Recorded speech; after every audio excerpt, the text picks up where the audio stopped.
నేను మీరు కోరిన వెంటనే కాదు మీలో ఒకటిగా భావించి వచ్చానని చెప్పేసి సెవెనింగే మనం చేస్తాం. వేదిక మీదకి వచ్చేటప్పుడు తప్పెట్లు కొడితే ఆనందిస్తాం ఎవరైనా, కానీ వారు చేసిన కామెంట్కి కొంచెం భయం వేసింది. గట్టిగా తప్పెట్లు కొట్టండి, వాళ్ళ డిమాండ్స్ గట్టిగా వినిపిద్దామని చెప్పేసి. ప్రజల ఆకాంక్షలు, ప్రజల సమస్యలకి ప్రథమ స్థానం పొందాలన్నా కూడా ఈ దేశానికి, ఈ సమాజానికి జర్నలిస్టులు అత్యంత అవసరం అనే విషయంలో నాకు ఎటువంటి సందేహం లేదని కూడా నేను మనం చేస్తాను. ఒక ప్రభుత్వానికి మంచి పేరు రావాలంటే ఏ విధంగా వస్తుంది? ప్రజల సమస్యలు పరిష్కారం అయినప్పుడు. ప్రజల సమస్యల్ని నిర్భయంగా, వివక్షరహితంగా ప్రభుత్వం దృష్టికి తీసుకురాగలిగిన మాధ్యమం మీడియా.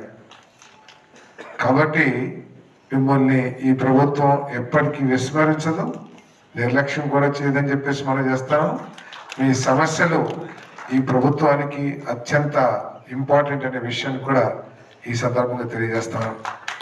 మా ముఖ్యమంత్రి గారు కూడా INPR రివ్యూ మీటింగ్లో కానివ్వండి, సందర్భం వచ్చినప్పుడల్లా కూడా జర్నలిస్టుల సమస్యల్ని పరిష్కరిస్తానికి మీరు కృషి చేయాలి, వారికి ఎటువంటి సమస్యలు ఉన్నా కూడా మీరు స్పందించాలని చెప్పారు తప్పితే ఏ రోజు కూడా వేరుగా మాట్లాడలేదని చెప్పేసి మీ అందరికీ సెవెనింగ్ మనం చేస్తాను.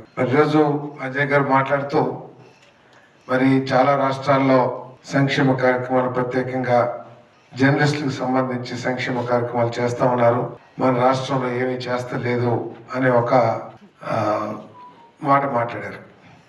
కానీ నేను చెప్పదలుచుకుంది ఏమిటంటే, దేశంలో అన్ని రాష్ట్రాల కంటే కూడా సంక్షేమ కార్యక్రమం పెద్ద ఎత్తున చేస్తున్న ప్రభుత్వం ఈ కూటమి ప్రభుత్వం అని చెప్పేసి చెప్పక తప్పదని చెప్పేసి మీకు మనం చేస్తా ఉన్నాను. కొంచెం మీరు చెప్పిందంతా కూడా నేను చెప్పేది కూడా మీకు అవసరమైందే తీసుకోండి, అవసరం లేదు పక్కన పడేసి. సంవత్సరానికి 33,000 కోట్ల రూపాయలు ఇస్తుందని చెప్పేసి మీకు మనం చేస్తాము.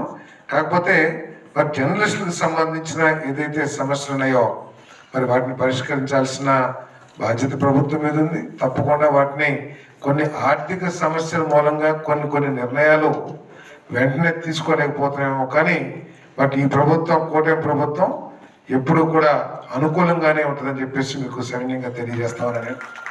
ఇప్పుడు సమస్య ఏమిటంటే, ఈ సోషల్ మీడియా, యూట్యూబ్ ఇవన్నీ కూడా వచ్చిన తర్వాత అబద్ధాలు ఎక్కువ అవటం మూలంగా ఈ జర్నలిజం మీద కూడా కొంత నెగిటివ్ ఒపీనియన్ అన్ని వర్గాల్లో కూడా వస్తుందని చెప్పేసి మీకు మనం చేస్తాను.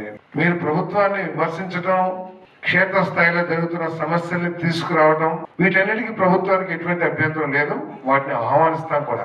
ఇప్పుడు ఎక్కడో ఈరోజు రాష్ట్రంలో ప్రతిపక్షం అసెంబ్లీలో లేకపోయినా కూడా మీరు ఏదైతే వార్తలు అందిస్తా ఉన్నారు, నెగిటివ్ కానివ్వండి లేకపోతే సమస్యలు కానివ్వండి, వాటన్నిటినీ కూడా మేము స్వీకరిస్తున్నాం, ఆహ్వానిస్తున్నాం కూడా. వాటి మీద ముఖ్యమంత్రి గారు కానీ, సంబంధిత మంత్రులు కానీ, అధికారులు కానీ వాళ్ళందరూ కూడా స్పందించి చర్యలు తీసుకోవడానికి ప్రయత్నం చేస్తున్నామని చెప్పేసుకుని ఈ సందర్భంగా తెలియజేస్తామని. కాకపోతే ప్రభుత్వాన్ని కించపరచాలి, లేకపోతే ప్రభుత్వం మీద నెగిటివ్ అభిప్రాయాన్ని కలగజేయాలి అని కేవలం ఒక అభిప్రాయం, ప్రీ ఫిక్స్డ్ అభిప్రాయంతో ఏదైతే కొన్ని వార్తలు వస్తున్నాయో వాటి మూలంగా చాలా ఇబ్బందికర పరిస్థితులు వస్తాయని చెప్పేసి మనం చేస్తాను. అటువంటి ఫేక్ న్యూస్ మూలంగా, అటువంటి అబద్ధాలు ఏదైతే ఉన్నాయో, ఇందాక చెప్పారు ఏదో ప్రైవసీ యాక్ట్ అనేది మన ఆంజనేయ గారు చెప్పారు, అధికారులు దాడులు చేస్తారని చెప్పేసి.